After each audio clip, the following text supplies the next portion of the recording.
2 de marzo de 2023. Ha llegado a Zona Criminal.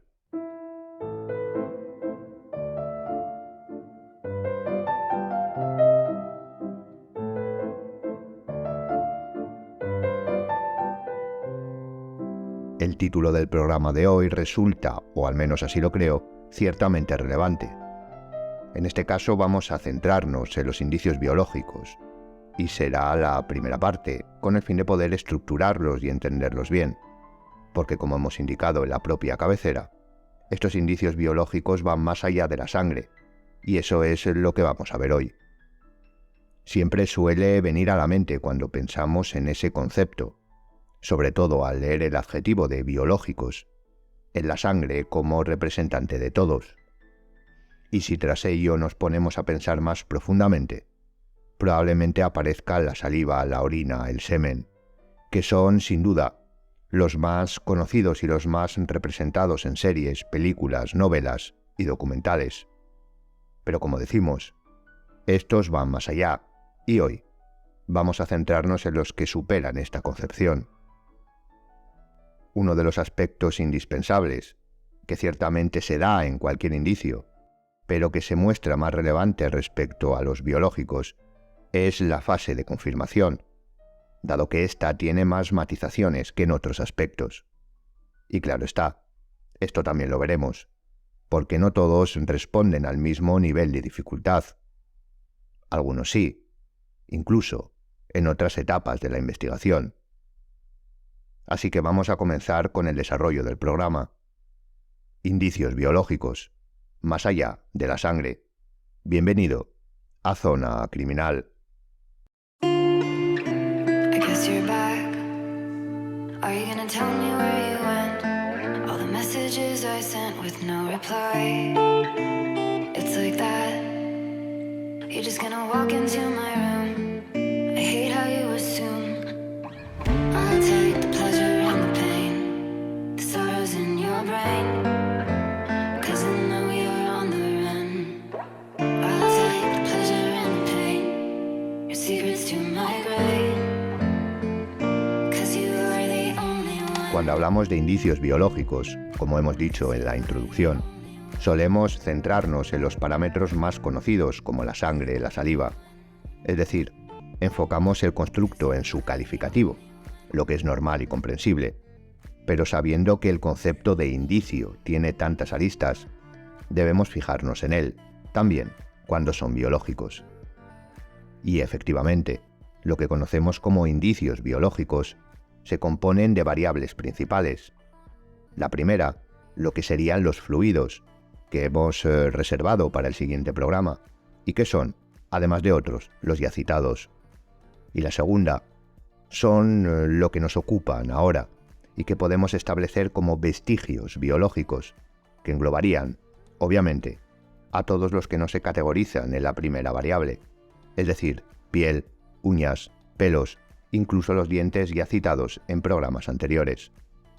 Efectivamente, el objetivo, la finalidad, es la misma: identificar, individualizar, y la procedencia también, pero son variables distintas de un mismo constructo, el biológico. El segundo aspecto que también mencionábamos en la introducción era esa importancia de la confirmación.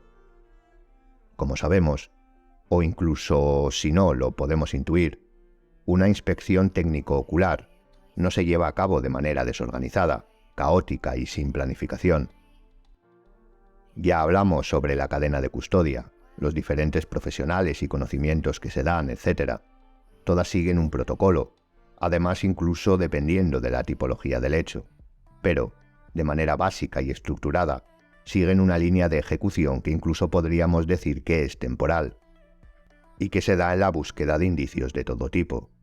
De hecho, la búsqueda, por una simple cuestión de lógica elemental, es la primera de las acciones. Luego ya cada una de ellas tiene sus propias matizaciones.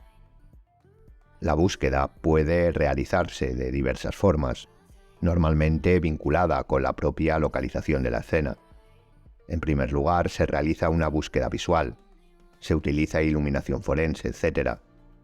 Tras esta y la recogida de indicios, es cuando podemos hablar de la confirmación de los mismos. Y decíamos que, efectivamente, esta fase resulta más complicada si cabe en ciertos indicios biológicos. Aquí debemos tener en cuenta un aspecto importante, pero que en muchas ocasiones no se tiene a priori. Tenemos también que apostillar que no veremos uno por uno los vestigios biológicos, puesto que no es el lugar para hacerlo. El conocimiento profundo de cada uno requiere de un estudio no solo del propio vestigio, sino también del proceso para su análisis. Estos se llevan a cabo de manera técnica y diferente en el estudio de un pelo que de una muestra de orina o de saliva, y para ello se necesita una alta especialización teórica y práctica. Pero volviendo a lo que nos ocupa, centrados en la confirmación, esta debe darse en dos aspectos diferenciados. El primer paso cuando encontramos un indicio, pero centrados en los vestigios, es el ratificar que se trata de un indicio de esas características. Podríamos, por ejemplo, con una inspección visual, el corroborar que un pelo es un vestigio biológico y no una fibra sintética que lo imita, o que unas gotas transparentes tienen esa procedencia y no es otro líquido no biológico. Para este primer paso, repetimos, dentro de la confirmación del indicio como tal, debemos recurrir a herramientas, a maquinaria técnica específica. Sí, la experiencia del profesional puede hacer mucho, pero la evidencia científica debe conseguirse. Tras ello, tras comprobar que tiene un origen biológico, debemos afianzar su procedencia, porque estamos hablando, y disculpen que utilice tanto el término, de una génesis biológica, pero como ya sabemos, este concepto no es equiparable, no es sinónimo de que sea de procedencia humana.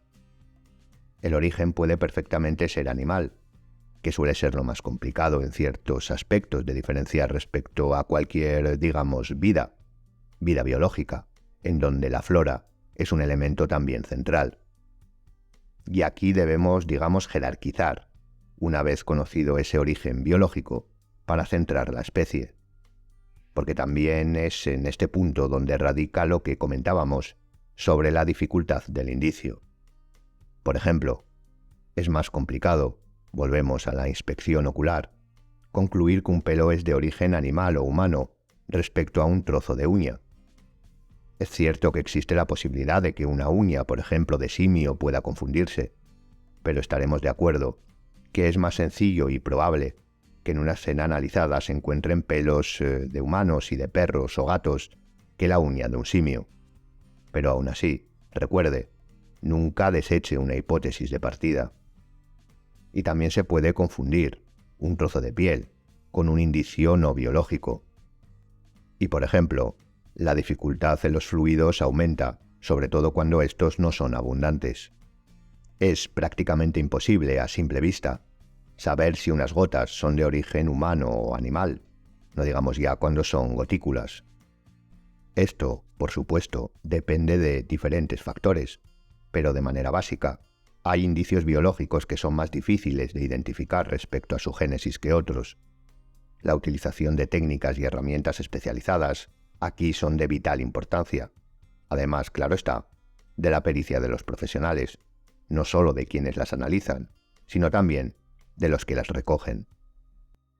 Esos factores que pueden dificultar la confirmación desde el principio pueden ser propios, por ejemplo, una muestra no apta para el análisis, la rotura de la misma, pero sobre todo externas, como serían el paso del tiempo, su pérdida, haciendo referencia a la desaparición de sus características, sus marcadores, lo que nos indicarían procedencia y génesis, y por supuesto la contaminación del propio indicio.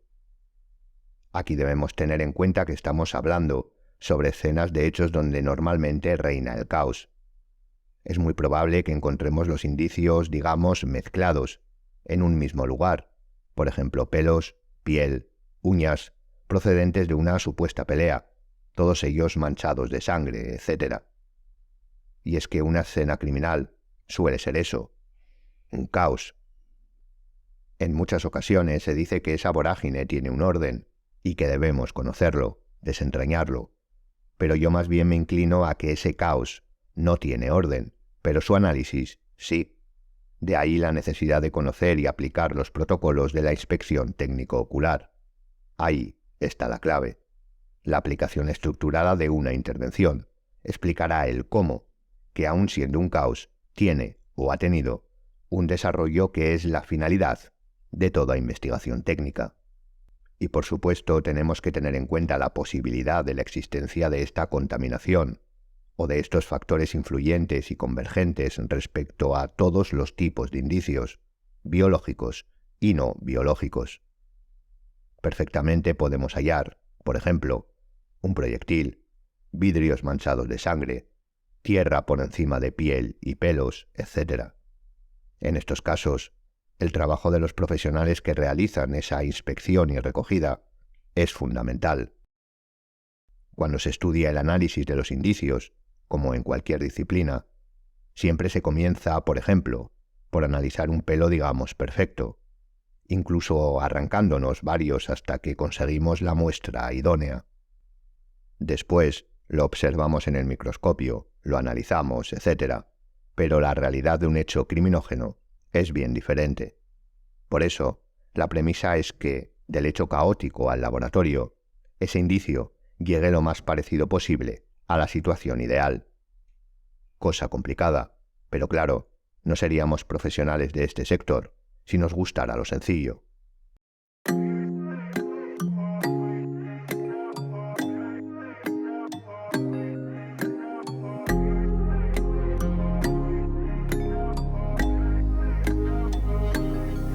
La siguiente y última fase de la estructura general, sobre todo centrada en los indicios biológicos, una vez conocido su origen, normalmente cuando es humano pero también animal, es individualizar la muestra, es decir, ponerle nombre y apellidos, obviamente cuando se pueda.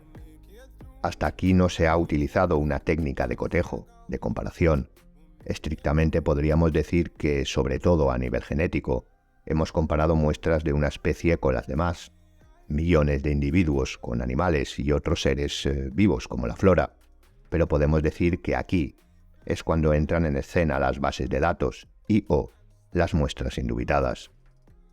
Realmente, el cotejo con ambas es la mejor opción para confirmar y reconfirmar. Por ejemplo, el encontrar un pelo y poderlo vincular con otro aparecido en otra escena, pongamos de una desaparición, y después, extraído el ADN en términos generales, poderlo comparar con la muestra de un familiar, y así confirmarlo totalmente. Para ir acabando, debemos decir que esta sería la estructura general e ideal.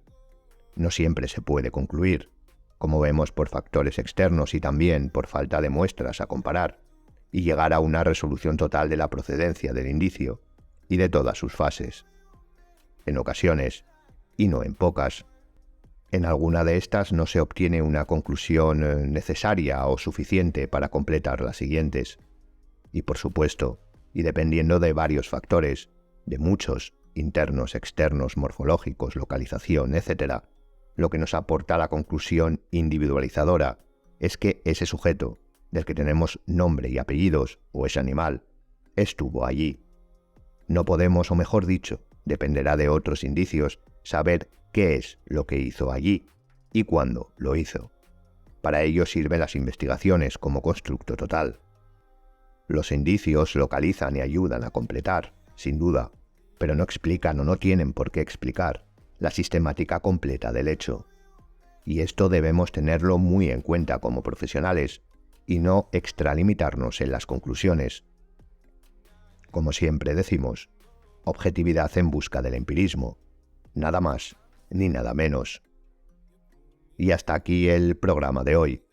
Le dejamos bibliografía que puede ser de su interés en la descripción.